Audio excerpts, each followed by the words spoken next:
So I just got finished playing Metro Awakening, and I gotta say, this is probably one of the best VR games I have ever played. To give some context, I have played a bit of the Metro games. I played 2033. I played Last Light. I'm working on Exodus at the moment. I have had it for a while, but I couldn't bring myself to finish it. So I was very excited when they announced Metro Awakening, especially for VR. And originally, I was a little concerned because, as far as I had been told, it was for Quest 3 and PSVR 2. I have a Quest 2, as you probably saw. So unfortunately, I thought, well, maybe at some point I'll get it eventually. But fortunately for me, I saw they actually announced it for Quest 2. So I have been playing it. I've finished it. And I'm going to be reviewing it. But from the Quest 2 version. And I will say, just off immediateness, the game looks really good for Quest 2. It's not perfect. It's got its blemishes, and especially when you're looking at footage that is not in VR, it gives off a very blurry kind of look to it. But in VR, it's quite nice. It's still just as scary, especially with the darkness looming around. I had the brightness turned up ever so slightly, just so the outer area is just barely visible. And I don't mean like barely visible, like a console game barely visible. It's like, if I look at it, I have to take a quick second, a couple of seconds, just to kind of make out what's around me.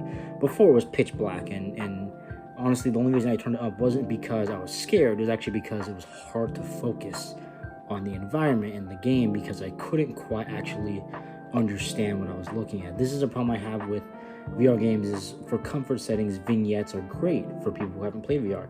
I stupidly, and also kind of smartly, turn off every comfort setting whenever I started VR, so I got dizzy very quickly.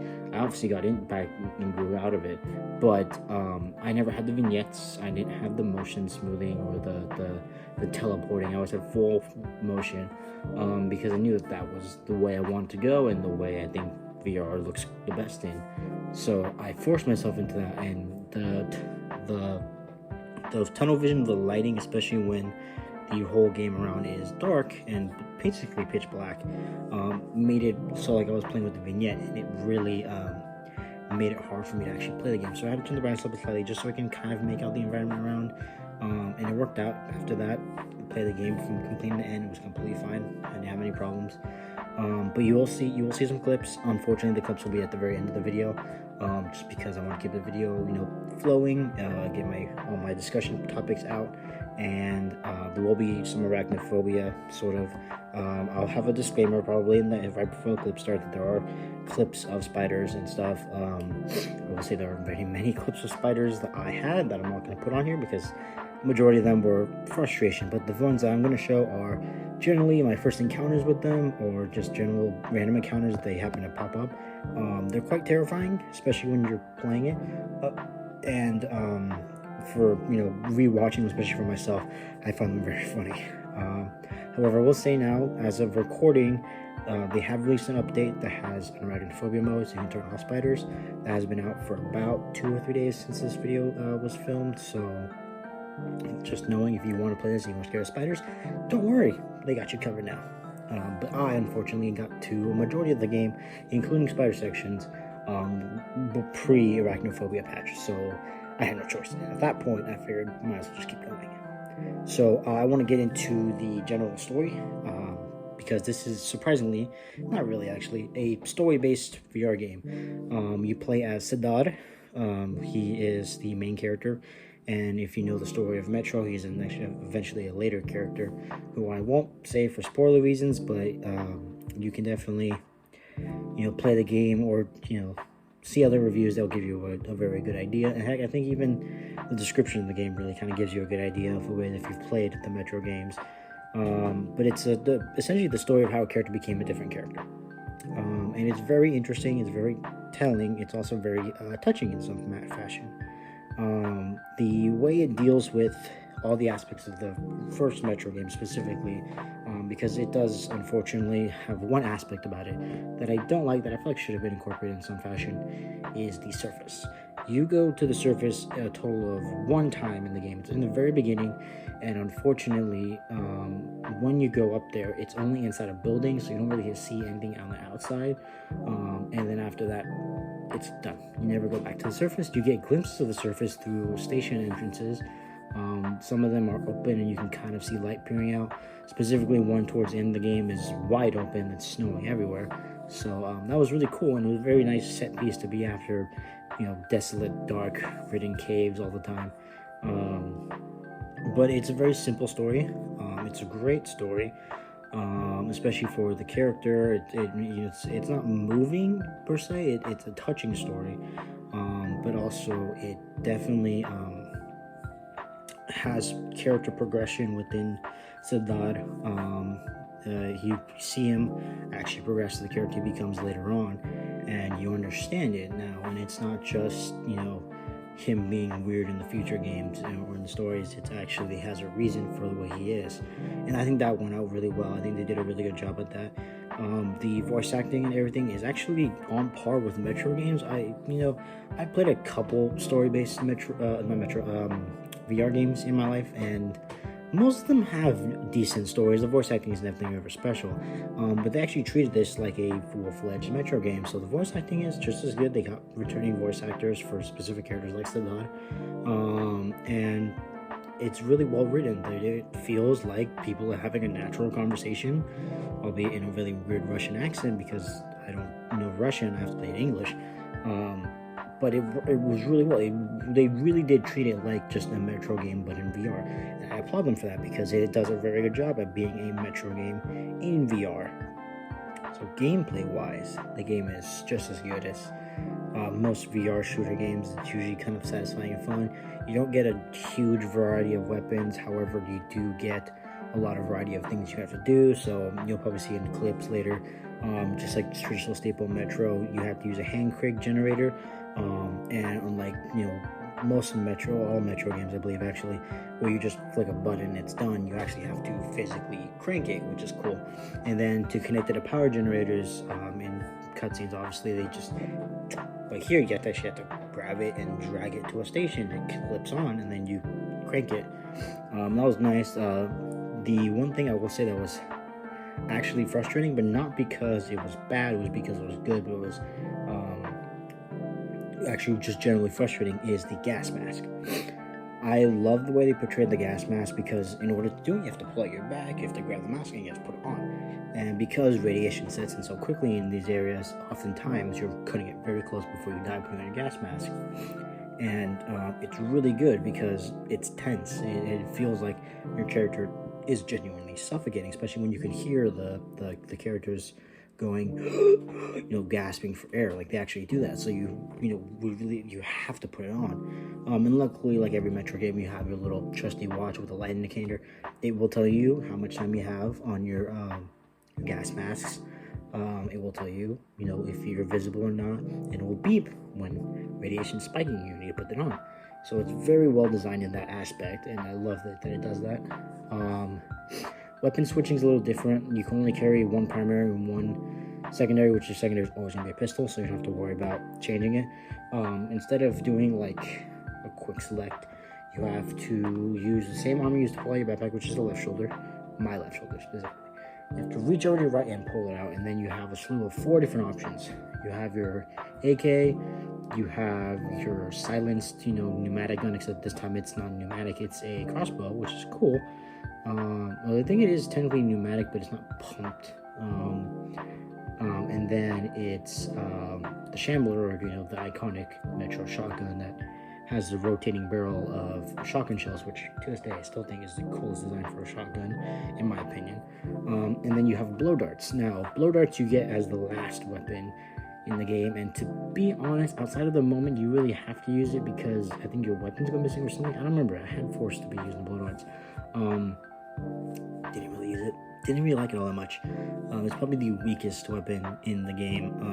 I use the silenced gun more or the silenced crossbow, because you got it much more sooner into the game.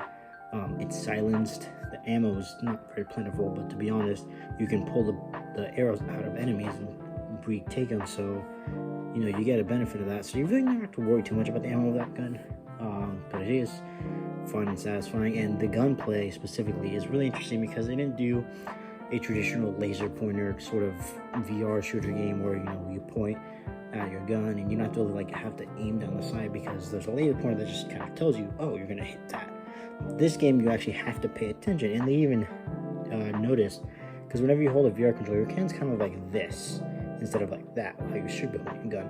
So when you try to shoot like this, you're actually going to shoot upward. They actually added the need to tilt your wrist to shoot properly, which is really nice. And at first, you're going to miss a lot of shots. You have to get used to it.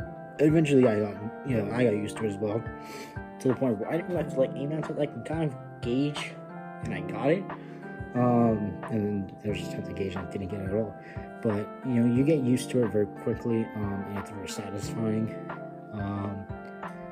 Changing filters, I think this is one aspect of the gas mask that I really enjoyed, was the changing filters. You have to physically grab it, twist it, pull it out, pull out your bag, grab another one, put it on, twist it again, which can be done in quick succession, so you don't have to worry about it. I think even if you hold the gas mask and just slightly tilt your hand, the character will automatically tilt it and pull it off. You don't have to pull it off, you just twist it and the character will automatically do an animation from pulling it off. And the same thing with putting it on, he puts it on automatically, you twist it. But it's really cool and satisfying. One gameplay mechanic I didn't use pretty much at all, because I never did in the base Metro games: grenades. Grenades are definitely the lackluster part of the gameplay, because there's not very many moments outside of fighting Nosalises where you actually need them. Fighting humans is basically death sentence if you want to use grenades, especially if you're going out loud, because humans hit hard in this version of Metro. It's still satisfying, especially when you're playing it stealthily, very satisfying. But humans definitely hit hard, so grenades are not really worth it. And you can only carry 3, unlike certain Metro games where you can carry up to 5. So you're going to be running out, and they don't supply you many of them at all often. But to be fair, I also don't know if loot that you collect from the world is based off how you're using your loot in your inventory. So if I'm using more handgun bullets, they could potentially give me more handgun bullets or less handgun bullets depending on how I'm using them. I had maybe like 3 occasions where I got ammo that I didn't need because I already have full ammo for a different gun. Most of the time I switch between guns just to make sure, like different scenarios. Like if I'm fighting a human, I'm gonna use a pistol if I need to, because I want to hit them, or if I can't, just one-shot them. If I'm fighting multiple humans, I'll switch to my AK so I can hit as many as I can in rapid succession. If I'm fighting some certain enemies towards the end, I'm using the Shambler, because even though I have to use both hands to aim properly, I can do a quick one-shot if they're very close and get it off and still do enough damage. The arrow gun I really only used when I didn't have any ability. I wanted to play stealth, but I had no ability to sneak up on the enemy, so I would shoot them from far distances, which actually worked really well in my favor. And I will say later on, there are weapons you can grab that aren't automatic pickups or anything. When you first get your main guns, they're all automatic, you grab them and that's it. However, you can come across these weapons out in the open from enemies, and you can pick them up and you can take the ammo from them, or completely disarm the enemy's ammo gun so they can't use it ever. But I did notice this is cool. If you have like an AK design you like and you happen to find in the world, if you put it up to your right shoulder and let go, it will switch the AK with the current AK you have. So you can pull that out and actually keep that as your current permanent AK. And later on, you can find a pistol with a silencer, and you can put that and let go, and it will automatically switch whatever pistol you have to a silenced pistol, especially the one that you picked up. And I picked my silenced pistol up first, and it was a dingy, crappy looking version, and I was like bummed, because I was like, I wanted the silenced pistol in my cool, nice gun that I picked off some innocent person's corpse. It's awful when I say it like that. And I was like bummed I couldn't keep the design because you can't pull off the silencer. However, later on, I found a white silenced pistol, and it had a much cleaner design. I was like, you know what? I messed with this, so I kept that. Same thing with Shambler. I had a very dirty, basic Shambler. Found a white variant Shambler later on. I took that with me as well. The only gun I didn't find a unique design for was the arrow gun. But to be fair, I don't think there really is one. Also, I purchased the DLCs, or the deluxe edition, so I had different skins for my backpack. I had a charm that was different on my backpack, and I had a different hand skin because of the deluxe edition. But yeah, that's the gameplay and everything. It was a very fun game to play. It was very immersive. I think one thing that I definitely think it stumbled upon that I wish it had better was interactivity. There's not very many interactive things in the world outside of objective things like turning on power generators, flipping signs, opening doors, flipping switches, picking up items. There's not very many. There's a lot of objects around. You should realistically, in like a big VR game, be able to grab and kind of throw around and have some fun with them. Like you can grab a guitar and you can play it, but then that's like the only instrument you can play. There's a piano in the very beginning and that's it. There's not really any piano after. There's plenty of teddy bears that are all around. You can't pick them up. There's bottles, you can pick those up. You can make distraction. There's cans as well. They don't really do all that well. Most of the time I use them, they don't end up having the result I want.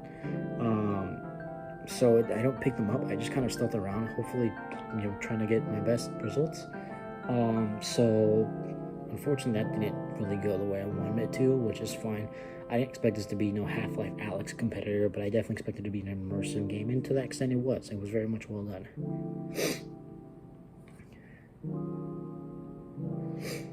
I will say the length of the game is not short. It is about 8 to 12 hours. I think it took a little bit longer because I spent a lot of time finding extra items and stuff that I didn't really need, but I wanted to get because they were fun. There's a little bit of replayability in the fact that you can unlock postcards, and there's 3 postcards per chapter. And honestly, my favorite thing about the postcards is you can kind of tell based on which postcard you get how far you are in a chapter. You always get the 3rd postcard towards the very end of the chapter. You always get the first one at the very beginning, and you always get the second one in the very middle of the chapter. So it's nice. It's kind of a pseudo-progressive bar to know how far you actually are in a chapter. And some chapters, like 6, 7, and 8, go by like that. They're very quick. They're short chapters. They're just story chapters, and that's pretty much it. I will say, for chapters 1 through 6, the first half of the game, there's 12 chapters. Very entertaining because everything's sort of new. You're kind of going through everything you can see in the first time. It's great. The second half of the game, and towards the 7, 8, 9, 10, 11, 12, I'm not even gonna note, sorry, scratch that, 10, 11, 12 mark. The game gets a little repetitive. Back 12, 10, 11, 12, it gets very varied, so actually picks back up. But towards that little section, you're gonna start feeling like it was like, oh, this is kind of dragging on. It definitely felt like that for me as well. The first half was great. That was a great time. That third, last bit, really good too. It's just that little bit in the middle that kind of drags and it feels a little off, which is unfortunate. Again, though, still a great game, so I chugged through it like it was nothing. I hope if you play this, you do too, because it's really fun. It does drag a little bit. Graphics-wise, this might be one of the best-looking games that you'll probably get on a Quest, especially PSVR 2 as well. Definitely on PC, I still think that goes to Half-Life Alyx, but that game is, mostly being ran on PC. It's kind of for that reason.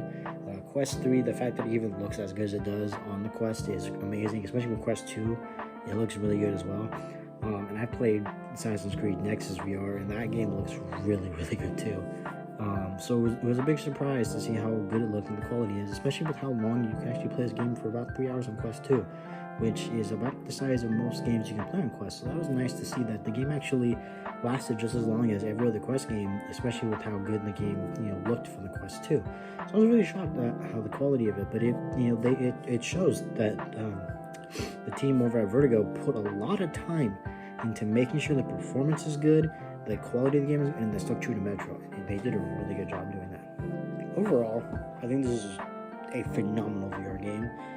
I haven't really ever reviewed VR games. I've played a lot of them. I've played a lot, especially the exclusive Quest ones, just because Quest is kind of the best option for VR at the moment. You could say PSVR, PSVR 2 are best because of the fact that they don't have to buy anything proprietary except for the PS5 or PS4.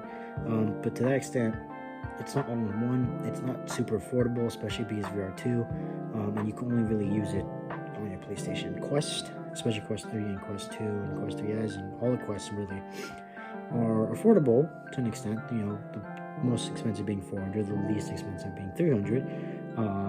They all have really good quality. They're all standalone, so you don't have to buy a game there, and then you're good to go. You can take it anywhere. They're portable, and you can connect them to your computer and still play games from there too. So they actually have 2 different modes of play, which is really good. Honestly, I think the Quest is a generally great buy if you want to get into VR gaming. I knew it was when I bought it, and I haven't gone back. I love my Quest 2. It's so fun. I used to watch videos in it. One of my favorite things to do with it is I used to watch movies in it with my cousin. We used to use big screen a lot, and we used to watch full-feature films for the first times on there, and it was great. We had a great time, and it almost felt like we were legitimately in our own theater. So Quest 2, especially with Quest 3, really, Quest 3S, because that's the retail price now of the original Quest 2, is just an overall great buy. And with these bigger VR games coming out, like Assassin's Creed Nexus VR, Batman Arkham, or what was it called? Arkham, I don't remember, but the Batman Arkham VR game, that's also, I've heard, is really good. And now with Metro Awakening VR, and then even back before when the Quest first started doing the real big exclusives, Resident Evil 4 VR, the VR version of the original Resident Evil 4, is a really fun game, and honestly my personal favorite way of playing the game. And I would totally replay it over and over again from that version. Down to like your third-party games, you can play like Five Nights at Freddy's Help Wanted. I have that. That's fun. Another big exclusive that I love to play, Power Wash Simulator VR. I have that as well. Another big one was, what was it? Was Power Wash? There was another one that came out that was exclusive to PC, Quest. Can't remember. Why can't I remember? I was so excited for this one too. But Quest gets a lot of exclusive games that are really fun. They're big hits. Now, obviously, PlayStation got their exclusive. They got that exclusive Iron Man game. I don't think PlayStation's exclusive go up to what Quest has been doing recently with their exclusive. These things just hit out of the park every single time. I've enjoyed every Quest exclusive I've played, and they're really good, including they have the Vader Remote series. I believe that was exclusive to Quest for a while. I think you can actually play them on PSVR, but those were exclusive to Quest for a while. Asgard's Wrath, I haven't played those, but I've heard they're great. Those are also exclusive to Quest. They have a lot of great Quest games. Triangle Strategy, the JRPG by Square Enix, has been recently released for Quest as well. That's also a Quest exclusive, and I've been meaning to try that out on my Switch, although I probably will be playing both versions to see how they go. That is cool and crazy and weird and wacky and great. There's just a lot of things on Quest going on, and honestly, I think Quest is really not only just the best option, the really only option you can go with that makes just complete sense all around. And I know it sucks because it's Meta and Facebook, they don't want to support them because they always have horrible business practices. But I have to say it, their Quest department is killing it. They are killing it. They deserve all the praise they get for this product and the quality of the things. They do a great job, and I honestly think that in some couple of years they probably might be one of the biggest money-making parts of Facebook. They won't be the biggest, they never will be, but they can be up there in the top 3 because this is generally a great product, and especially if gamers start getting more and more into it and then start getting bigger exclusives that entice more people. This could be as good as any console that we have. It's generally quality, and the Quest 2 is still getting support even 2 years after being technically discontinued. This thing is still getting support for a lot of third-party VR games, so it's still going up there. They're still pushing it hard, and I applaud that. I obviously will eventually upgrade to a Quest 3 because I do enjoy this very much. But if you are a Quest fan, especially a Metro Awakening, a Metro fan in general, these two go like butter and toast. These are perfect. And I will say overall, I give Metro Awakening, I give it a 9 out of 10. And this is a quality VR experience, a quality game experience, and it is crazy good. So I hope you watch it.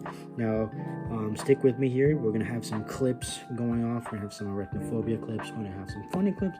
We're probably going to have some human clips. There won't be too much clips. I have a lot of footage. I have about maybe 6-7 hours of footage I'm going to have to scuff through to do this. But I hope you enjoy, and I hope you see you guys later. I'm going to try to do videos every week, hopefully every Wednesday, although I might push it to Thursday depending on how things go. My life is a little busy at the moment. So try to get videos out. I'm probably going to do a lot of game reviews, especially with older games I've played, kind of nostalgia reminiscing of them. I'll probably go back and try some of them out just to get some fresher opinion. But I do kind of want to start getting some, weekly video out just to kind of keep up with the flow and kind of get back on my feet when it comes to my YouTube. But yes, that was my review of Metro Awakening. I hope you enjoyed it. I hope you go play it. And now let's watch some clips. Oh, they're huge.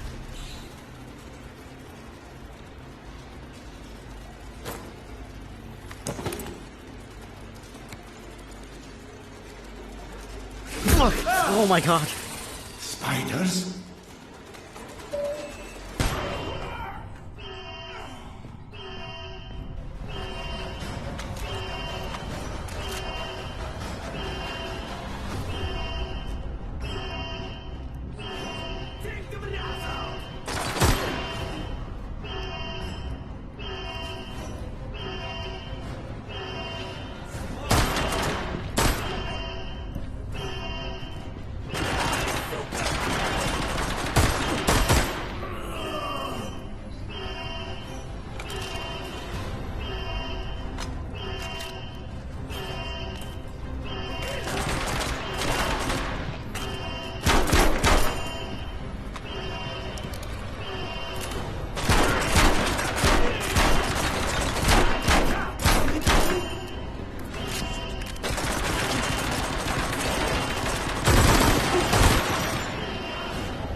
Out of my way.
Just a little longer, Yana. Almost there.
Oksana, are you still with me?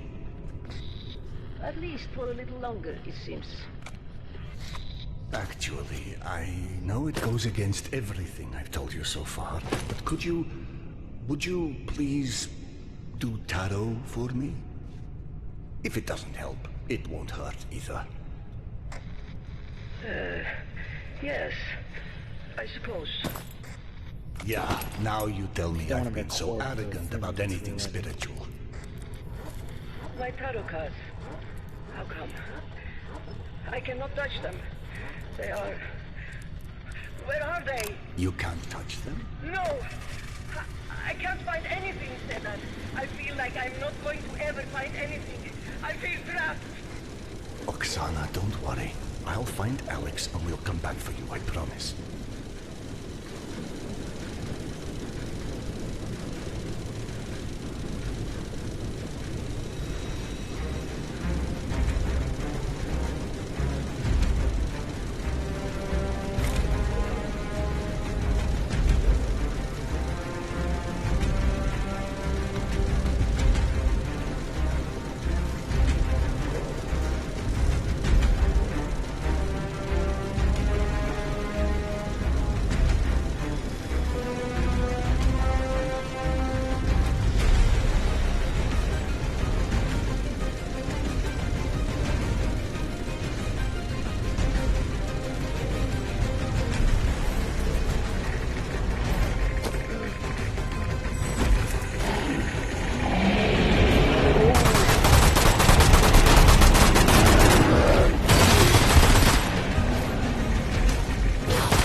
Oh, Jesus Christ!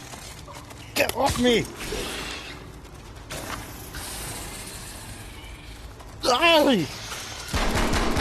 Fuck!